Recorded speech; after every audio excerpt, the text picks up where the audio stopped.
The thoughts, views, and opinions expressed on the Canna Connect show belong solely to the individuals and do not reflect those of Canna Connect and its affiliates, sponsors, or partners. Canna Connect does not promote or facilitate any activity that violates state or federal regulations. Everything you hear here is strictly for educational and entertainment purposes. It is not legal advice, it is not financial guidance, and it's definitely not medical direction. Seriously, don't take our word for it. Even if someone on the mic sounds like they know what they're talking about, and they're probably crazy smart too. Regardless of how legit our guests may be, you should always do your own homework, consult with your attorney, and understand the risk you're taking before you do anything when it comes to cannabis. Our intention is to keep it real. If you've got a problem with anything we've said, take us to court.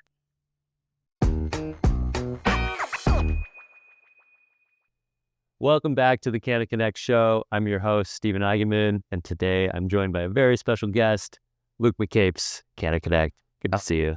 How's it going? It's good. It's good. Thanks for being on the show. Thanks for having me. We talked about doing this for a long time. I know this is a little different scenario. I'm usually the guy behind the scenes, so it's kind of new to me. Yeah. No paperwork on this episode. That's fine. You're in town for a couple days. How have things been going in the cities? Oh, it's been good. I like the area. Of course, it's not my first time here. I've been Right. here numerous times, but I like the uptown area where we do our spots, and Yeah. it's been kind of nice. First time at Earl Giles last night. Yeah. Wasn't actually Earl Giles. It was actually the pour. The steady pour. The city pour. It was a nice place, a good facility. Yeah. Yeah, I like the flow of the rooms and how everything just kind of mingled back and forth. It was pretty cool to be able to get in there and talk to people, and we haven't seen in a while. And Right. especially nowadays, it's kind of neat to kind of collaborate again and recenter and bring everybody back together with a common goal now. Yes. Yeah. It really feels that way. Yeah. Yeah, the Steady Pour location, good panel last night. Carol Moss, Bob Galligan, Casey Colross, Of course. and the Minnesota Craft Cannabis Guild. Today we got some big stuff planned. That's exciting stuff. Gonna work on some beverages this afternoon. And I wanted to have you on the show today to talk a little bit about your story and how you found cannabis, both at a young age as well as just in the more recent times. Sure. Well, let's start. It's doing somewhere, right? Choose. Cocoa Flip. Well, my story, I guess I would say, started with agriculture as a background, and I always kind of grew up around plants and animals and farmsteads and in the Brainerd Lakes area, of course, the resorts and everything. But younger, I did like the thrill of trying to grow marijuana. Of course, when you're younger, you know how that works. It's, Okay. You start out in the woods somewhere, and I got that little sprout. But You went for it at a young I age. did, yeah. And, I got caught by my parents. And so, Mom, Dad, thanks for the start. But, it was a great start out. Now they grow cannabis. Yeah, they do, actually. But I'm probably outing them. But, but anyways, I remember going back to, even in high school, we had a farm production class at the Brainerd High School farm. And I was one of the few kids that did the final project. I had hydroponics growing from the ceiling with tomatoes in greenhouse productions, but I guess that was a nuance to what I was going to do someday, just as a hobby grower. Yeah. Later in life, I kind of found out that I had some health issues, and I had to stop any kind of alcohol drink or anything. And But there was a large time in between those two periods of time, right? Where Yep. you were more less cannabis focused. Yeah, I think when I went into college, that wasn't the premise then. It wasn't the the stoner Focus. role. The focus wasn't there. You had to be the professional going into corporate America, trying to feel those vibes. Getting ready to get into the workforce. Yes, and it was going out, and at that point, networking was going out and having drinks with potential employers or colleagues, things like that after work or whenever. Right. So that was the status, the status, and that was the norm at the time. So, Of course. And, you probably were coming out of college in the 90s. Is that right? yeah, I a little later, but I graduated high school in 97. Okay. 2001 is when I graduated. Right at the turn of the millennium. Yeah. Okay. Right. And so, over 20 years ago, times were different. Yeah, I think I was probably one of those kind of in that I don't know what they call it, that one generation where you were kind of coming off of that alcohol side of that stereotypical, the family, you know, what everybody thought the Norman Rockwell dad had a drink at night, you know, things like that. And then that where we were the ending generation of the alcohol was the cool thing, but we were also the starting of the generation where the wellness was more of a forefront in our thoughts. And that's when, you know, things, you know, you started into the mushroom drinks or the functional beverages and that kind of thing. Yeah, and you've paid attention because you've always liked agriculture, and you've got your degree in around animals, and now the health scare that you had, that was more recent. Is that right? Yeah, about 3-4 years ago. Okay. It coincided kind of with cannabis legalization a little.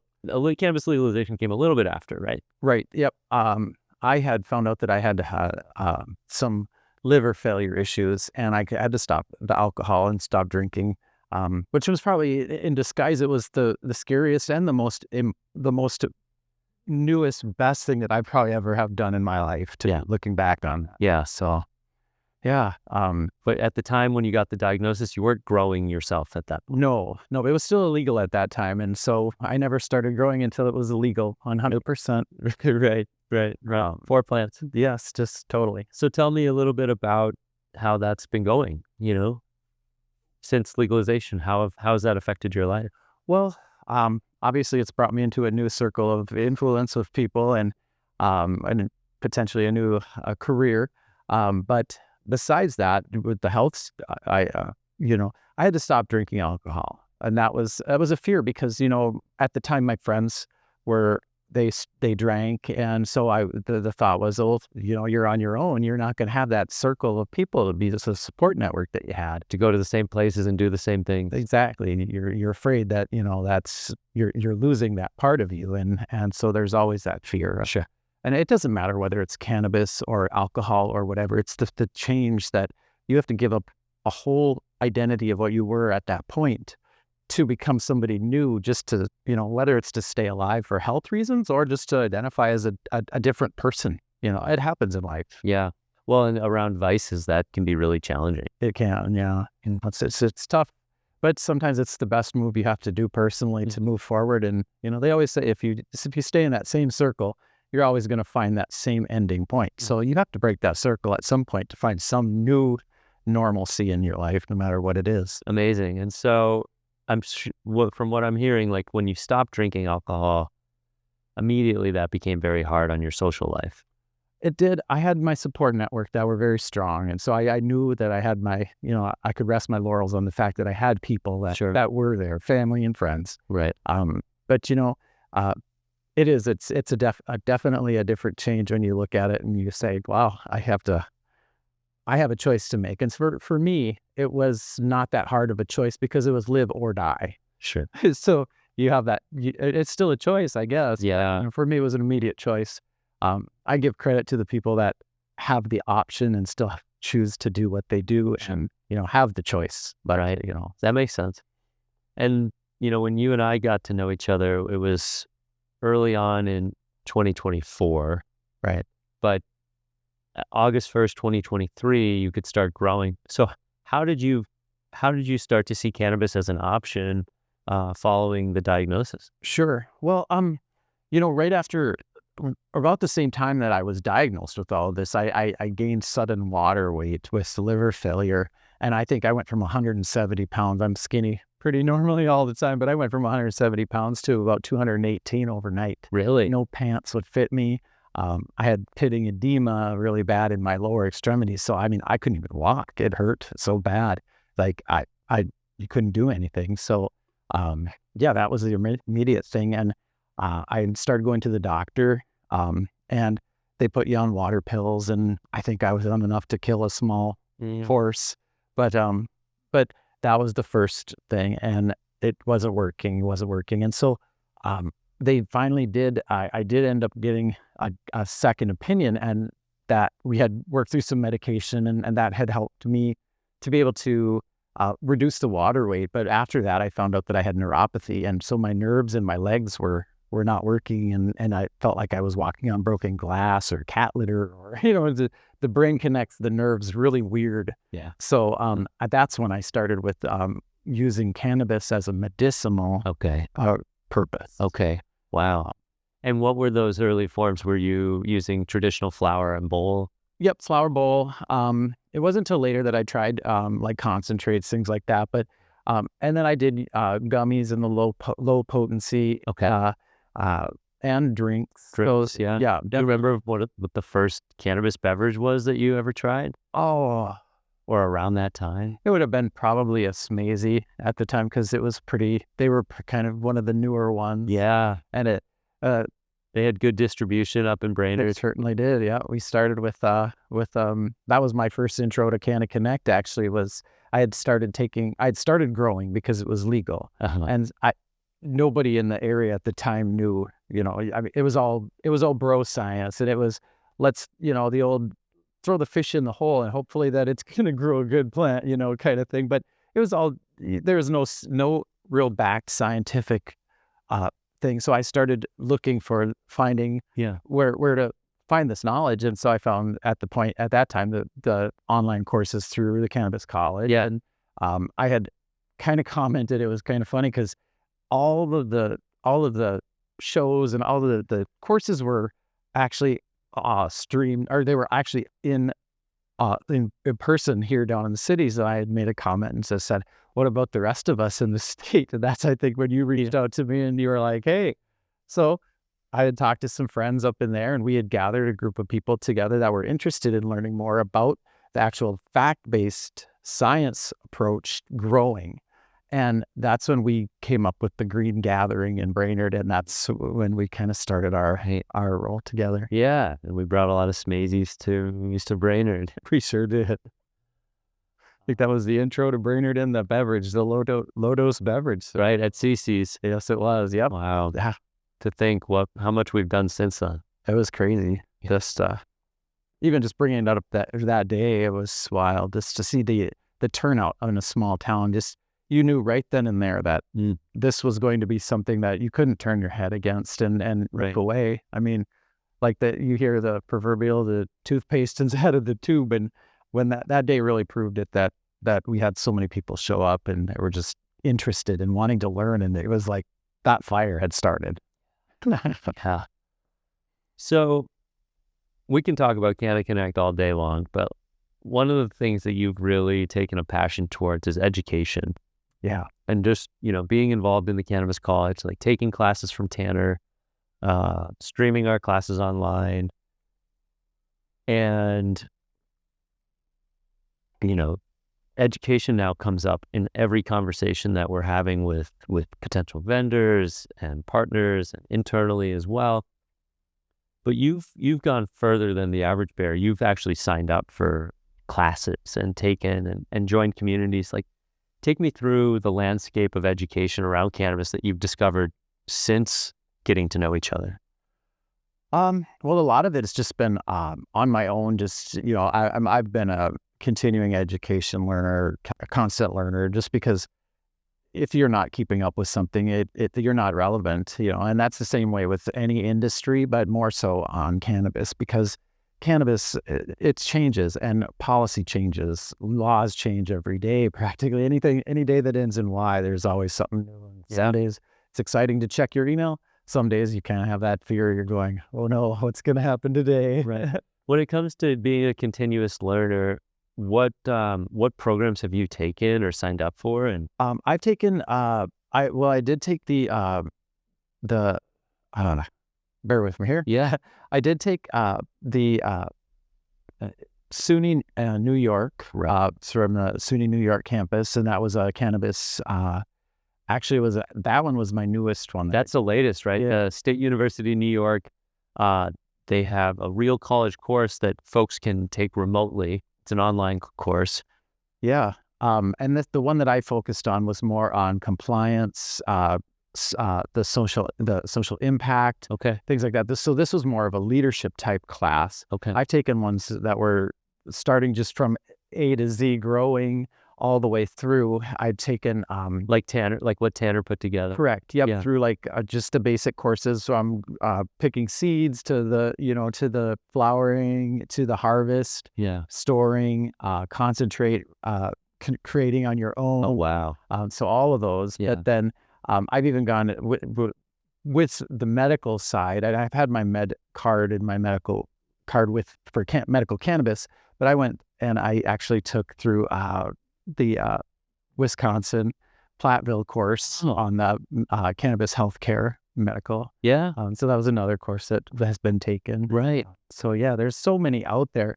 Recently, this last year, they had one that was a big group, the Day Savers group, and that the higher education. Okay. I don't know if that one, not if they didn't have a whole lot, but man, they had hundreds of like just thousands of dollars in just applications, and just people just needed to apply for them, Scholarships, right? scholarships. Yeah. Right. So I'd forgotten about the Wisconsin course. Yeah. And the other one you left out, but that's a big one in your mind, is like the Ganjier Yep. program. I was And kind of you're that one. you're a Ganjier product specialist, right? Correct. Yep. Okay.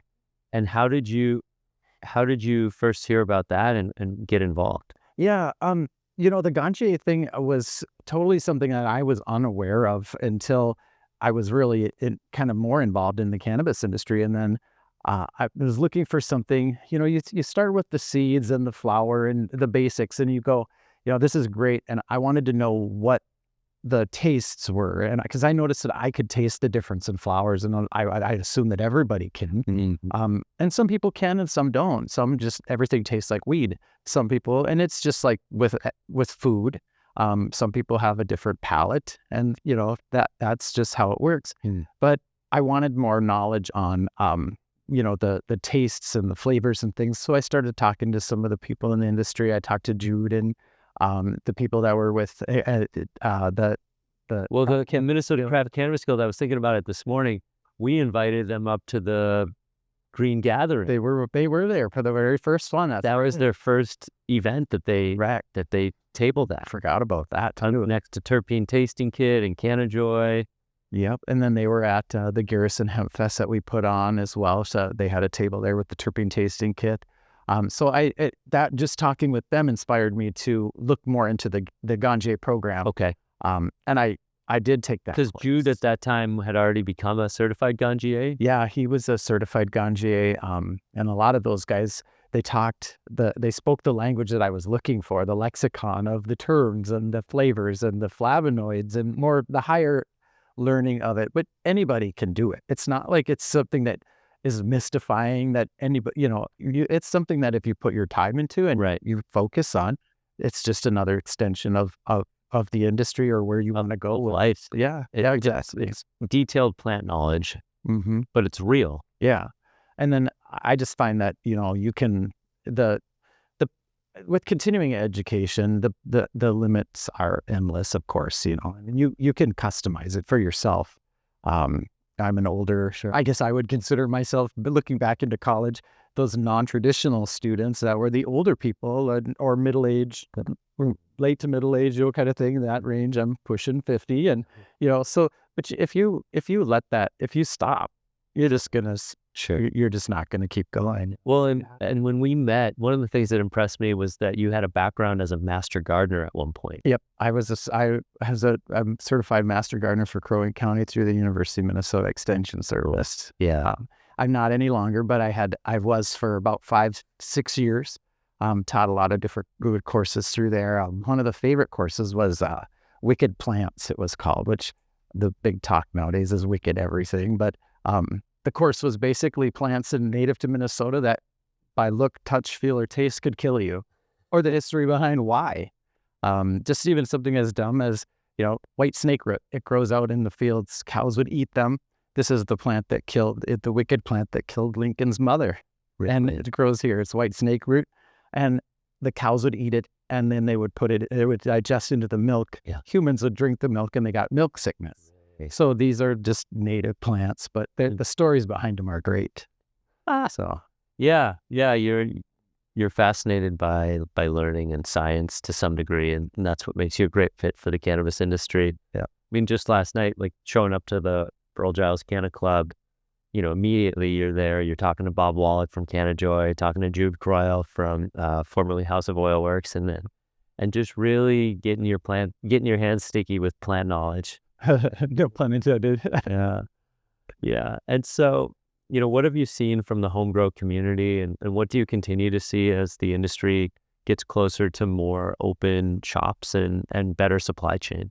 I'm starting to see more of the home growers that are getting to be more confident in what they're doing, without that, the bro science. I mean, of course, there's always going to be that out there, but people are getting educated and they're getting much more smarter, and they're finding that the genetics that they're looking for is something more unique to what they want. Yeah. And people are, as they're educating themselves, and I think the Minnesotans in general, and I like to tell, like, even potential vendors this, that Minnesotans, we tend to be more inclined to want to read the labels on things, know what we're eating or what we're ingesting. And so it follows suit with, you're going to grow your own medicine, or you're going to grow your own recreational, drug or non-drug, whatever you want to consider it. Mm-hmm. Minnesotans, we tend to read these, and we tend to kind of look a little bit more into what the background is on there. And so as a grower, I see a lot more growers that are asking, where do I find better genetics? Where do I find, better nutrients? So what should I start with? The living soil, and I always tend, just the best thing to do is find what's right for you. If you're happy just growing basic marijuana for recreational purposes, great. But if you're one of those people that really is like finding the unicorn out there, that's just what you're looking for, it's out there. It's out there. As long as policy allows, you can find it. Yeah. Being selective in their selection. Yeah. More creative in finding what they're looking for. And it's a rabbit hole. You can just go and go and go. You can just keep pulling that string, because over time strains will change. But you can pheno hunt, and you can look, and you can find, you can pop beans and figure out the one that you want to really reversals. Yeah. I really appreciate the work that Tanner did at the Minnesota Cannabis College to put so many on at an early on in the industry. It did fuel the fire for a lot of people that that needed the basic and now need to build on it. So right. Yeah, now we're seeing more and more advanced options for the people that are wanting to grow on more higher levels. Yeah, no doubt. Yeah, the technology that's advanced within the cannabis industry over the last 15 to 20 years is sizable. Yeah, we've talked to Tony and Brad over at CE about LED lighting, and now you're starting to see LED lighting companies move into the home grow space. Right. Yep. Same thing with filtration, charcoal filters, things like that. Even for in grow tents, those have been around for a while, but we're finding more different ones where like a charcoal filter, for example, in your grow tent, you used to have to buy the whole thing in a box and you threw it away. Now they're coming out with ones that you can open and just replace the charcoal, and so then you just put your charcoal back out into your dirt, and then it goes back into compost, things like that. So we're finding that based off what the consumer is asking the vendors, they're customizing for sustainability, for example, and that type of closed loop system. Yeah, exactly. Yeah, I like that. You touched on it just real briefly, and we don't have to go too deep into it, but a lot of the work that you've been doing with Canna Connect around the industry, I would say is compliance focused to some degree. Understanding what the rules are from the OCM, understanding where we can operate, where we can't operate, and also even more recently with the licensing process on the hemp side. Be curious to hear your perspective on what that's been like and how that current life applies from the past life, and what makes you suited to handle some of this. Well, it's a matter of really with the compliance aspect, it's a lot of putting in just the reading, the focus, and the time behind it. You don't have, I'm not an attorney, but being a legal attorney would obviously be an advantage. But a lot of this, if you just go into it and you read what the let's say the state says this is required or this is not, if you look into it, and you may have to look up some different laws, but if you have the time to do it, you can. So that's why you're saying don't get too in depth, because you could really go down a rabbit hole, and it's a career or it's a full-time job to itself. Right. But with compliance, I think the biggest factor is we have to make sure that my thought process behind it is that you don't want somebody to have a bad experience ever. And so that's why in our industry, what we've created in Minnesota is to have from the allowable options, low potency all the way up, where, you know, people can focus on the lower potency and then work their way if they want.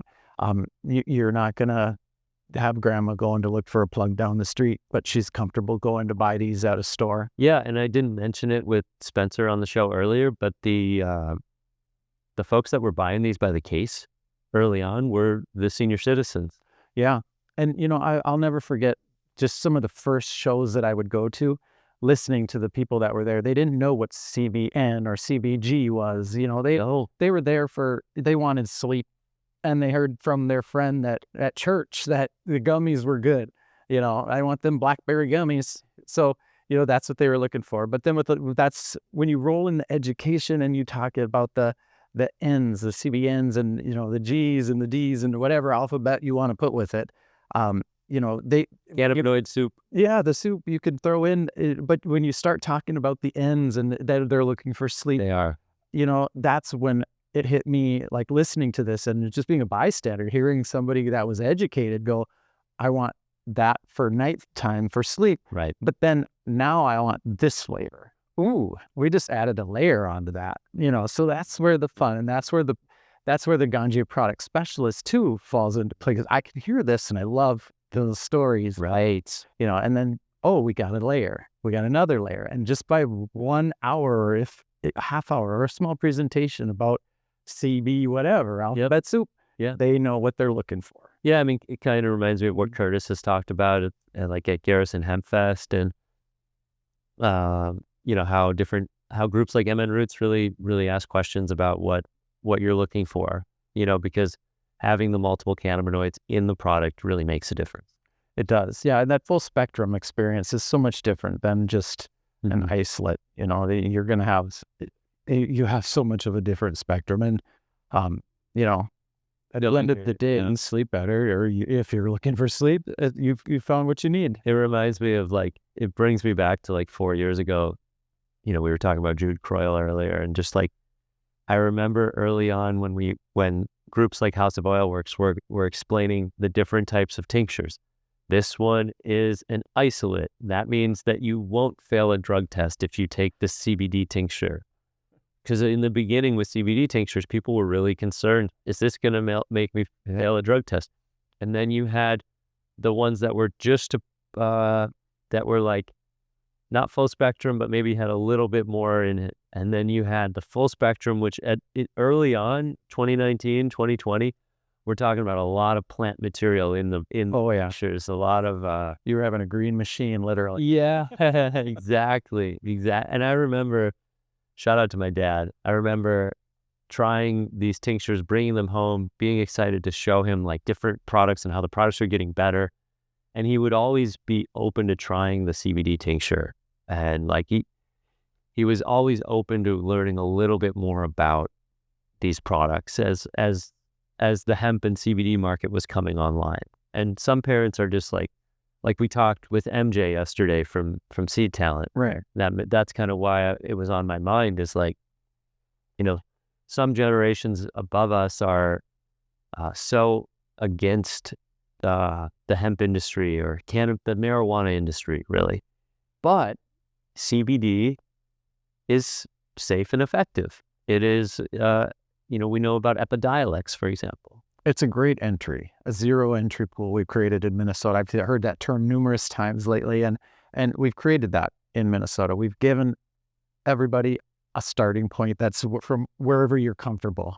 Yes. You know? Yes. And you don't have to be afraid. You don't have to be ashamed. You don't have to hide behind the barn, or, you know, in the alley. And, you know, you can actually just say, you know, and the funniest thing to me is when you start to, you hear, I call them the kind of the closets, that the people that they don't, and sorry, that might be a bad term, but, you know, the people that like they don't talk about like, but then when one person opens up and says, Mhm. but I sure like those gummies, all of a sudden everybody's like, oh yeah, I got those. I like those too. You know, it's like, I just snuck that one out, you know, but Right. that's the funny part is that they always, you know, you get those people that are like one breaks loose and then it's open conversation and then everybody talks about it. Right. That reminds me of the Garrison VFW a little bit. Yes. Do you want to share a little bit about how we built a relationship with the VFW in Garrison for Garrison Hemp Fest, and kind of like a lot of folks have wondered, hey, how did you do that? You know, how did you get a bar that doesn't sell hemp drinks to be open to hosting a hemp festival? That was a different feat. I'll tell you that because to get a VFW or American Legion on board with marijuana in the thought, hemp, marijuana, anything, they're like, first of all, you've got the, oh, nah, we ain't doing that. Then it's the federal, oh, are we going to lose money? Or is then, you know, there's so many what ifs, thens, coulda, woulda, shouldas. Right. But we finally got them on board with just by getting their foot in saying, you know, let's use your facility as a classroom. And they were okay with that. And then they wanted to opportunity to, we crossed and allowed them and said, hey, let's work together and let's like work on food and a food platform. And so they got comfortable knowing they weren't physically plant touching or anything like that.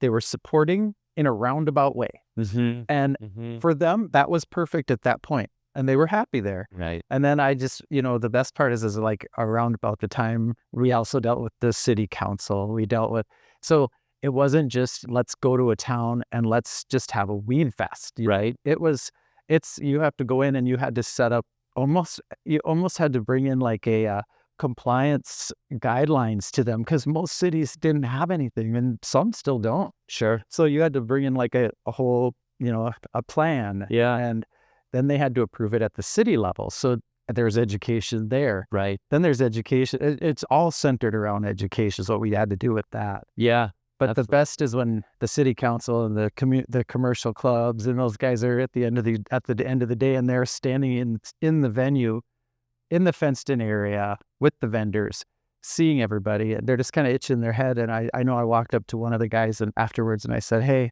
he goes, hey, how's it going? I said, good. What are you thinking? He said, well, it's not as bad as I thought it was. And I said, you know, one thing you got to remember is boogeyman don't live here. And he looked around and he kind of said, you know, I guess he don't.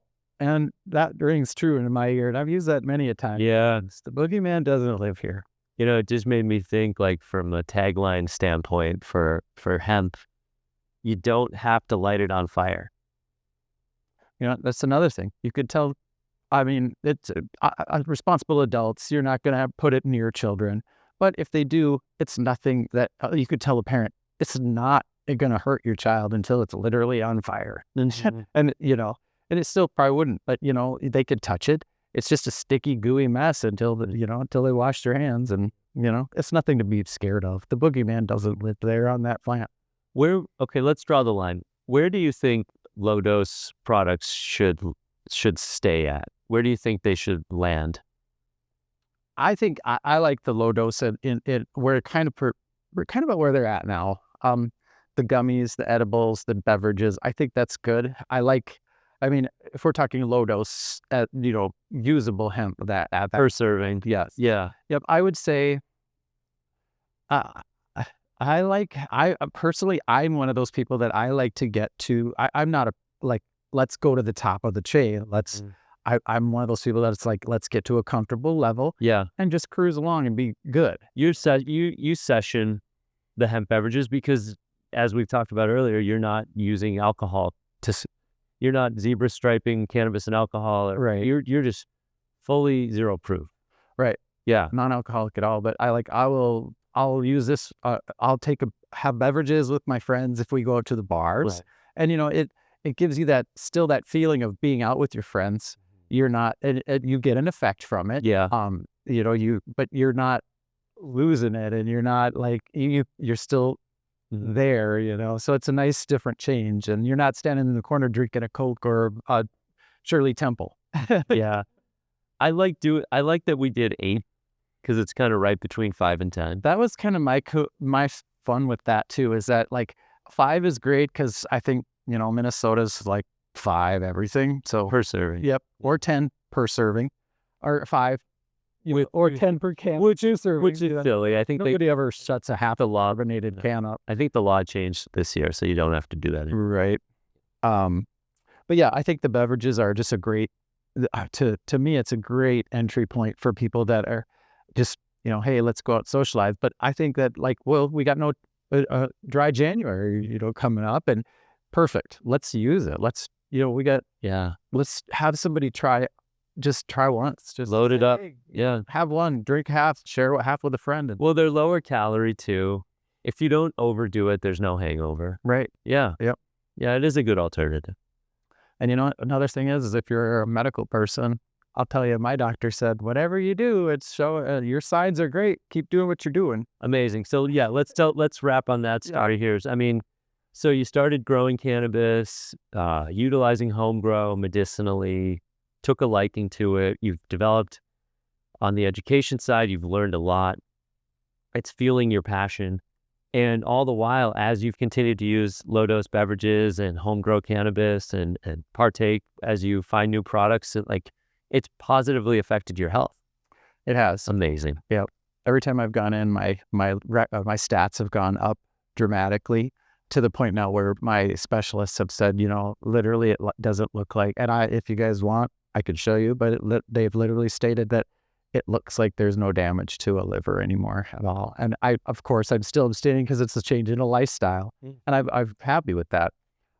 It's not like you'd die if you drank a beer today. Right. I don't think I would, but you know what? I don't want to. You don't want to? I like this better. Yeah. Well, we've got stuff to do in this space. If anybody wants to get in touch with you, what's the best way to find you? Oh, you could reach me at just at Luke@cannaconnectmn.com. Definitely. McCapes Luke at Instagram. Awesome. Well, thanks for another show. Shout out to Open Window. Shout out to the whole Canna Connect team. It was great to sit down with you and tell your story. Good to see you. Yeah, you too. Look for another episode next week, and we'll be right back.